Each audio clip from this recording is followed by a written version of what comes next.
একেবারে ভাসছে গাঁ।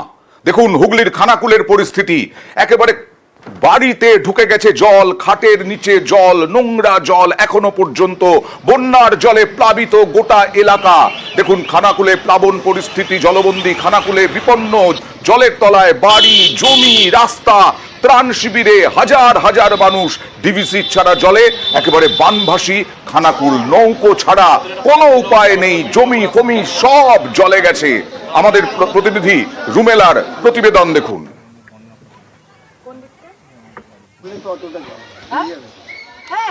আমি শুধু দেখাবো আমার উচ্চতায় আমার কোমর পর্যন্ত জল।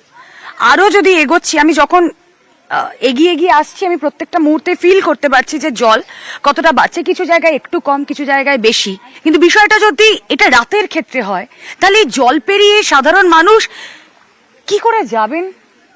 যদি কারোর কোনো অসুখ বিসুখ কিছুর প্রয়োজন পড়ে, কি করে যাবেন এই জল পেরিয়ে? প্রশ্নটা সেখানেই। এই পুরো যতদূর দেখা যাচ্ছে এগুলো কি সব জমি? সব জমি, মানে ওধার পর্যন্ত একদম জমি। ওইদিকে মাইনে এলাকা, হ্যাঁ, ওই সাইড সব জমি একদম। মানে আজকে একটু কমেছে, মানে যখন প্রথম দিন সেদিনকে পুরো এক গলা জল। হ্যাঁ, প্রথম দিনে এক গলা জল একেবারে। আপনাদের কি ঘরে জল ঢুকেছিল? না, আমাদের ঘরে এইগুলোই সব ডুবে গেছিল। আচ্ছা, আর যেহেতু একটু উঁচু উঁচু জায়গা তাই জন্য অতটা, তার জন্য ডুবেনি, আবার মুড়িতে এইগুলো হয়ে গেছিল। শুনছি ডিভিসি এবার বেশি জল ছেড়েছে। হ্যাঁ, এবং প্রত্যেকবারই কিন্তু এই জলটাই ছাড়া হয়, কিন্তু এবার বেশি ছেড়েছে। বেশি ছেড়েছে, এবারে বিভিন্ন সব যে এলাকায় তো ছড়িয়ে গেল এই বন্যাটা এসে। হ্যাঁ, সব থেকে এই ক্ষেত্রে বেশি বেড়েছে। যেই কথাটা দুদিন আগেই মমতা বন্দ্যোপাধ্যায়কে আমরা বলতে শুনলাম যে এই বছর সব থেকে বেশি জল ছেড়েছে ডিভিসি, সে কথাটা কিন্তু একেবারে সত্যি। কারণ এখানকার মানুষ তারা বলছেন যে 1978-এর পর এবার সব থেকে বেশি জল ছেড়েছে ডিভিসি। এবার দেখাবো আরো একটা প্রতিবেদন। জলের তলায় টিউবওয়েল, খাট সমান জল, যেটা দেখাচ্ছিলাম। জলবন্দী মানুষ, ঘরের অর্ধেক ডুবে রয়েছে, আর বাসিন্দারা অন্যখানে আশ্রয় নিয়েছেন। দেখুন এই চারিদিকে তো জল আর জল, কিন্তু এই জল তো বাসযোগ্য নয়। এই জল তো পানের মতো নয়, মানে পানীয় নয়। কিন্তু পানীয় যে জলের কল, সেটার ছবিটা আপনারা দেখুন। আমাকে এখানে দাঁড়াতেও খানিকটা বেগ পেতে হচ্ছে। ছবিটা একবার দেখুন। এই যে টিউবওয়েল, সেটাও জলের তলায়। এই বাংলার অধিকাংশ জায়গায় এভাবেই বানভাসী।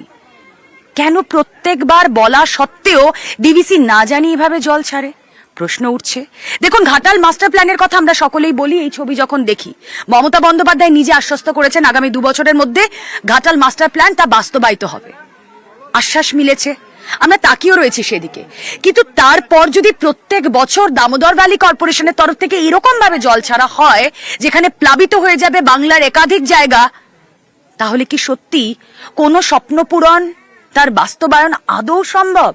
এই বাড়ির তো পুরোটাই, এই বারান্দার একদম ওপর পর্যন্ত তো জল দেখতে পাচ্ছি। একদম উপরে পর্যন্ত জল। কোথায় থাকছেন?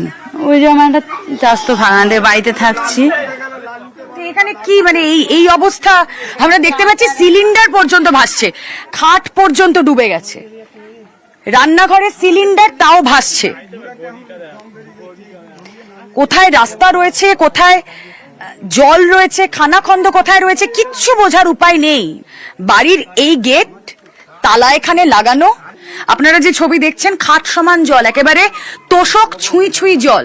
কোনোভাবে একটু গুটিয়ে রাখার চেষ্টা আর কি। কিন্তু এভাবে এই জল হয়তো নেমে যাবে, কিন্তু যে পরিস্থিতি তৈরি হয়েছে বন্যার ফলে তা কাটাতে কতদিন সময় লাগবে বলুন তো?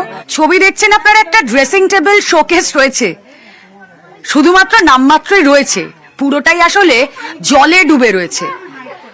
গোটা ঘরের হাফ জলে ডুবে রয়েছে। এভাবে তো দিন গুজরান করা সম্ভব নয় এই জলের মধ্যে। তাই তারা অন্যত্র আশ্রয় নিয়েছেন। তার ঘরে আর কোনো কিছুই ব্যবহারযোগ্য এই মুহূর্তে তো নেই, ছবি দেখলেই বোঝা যায়।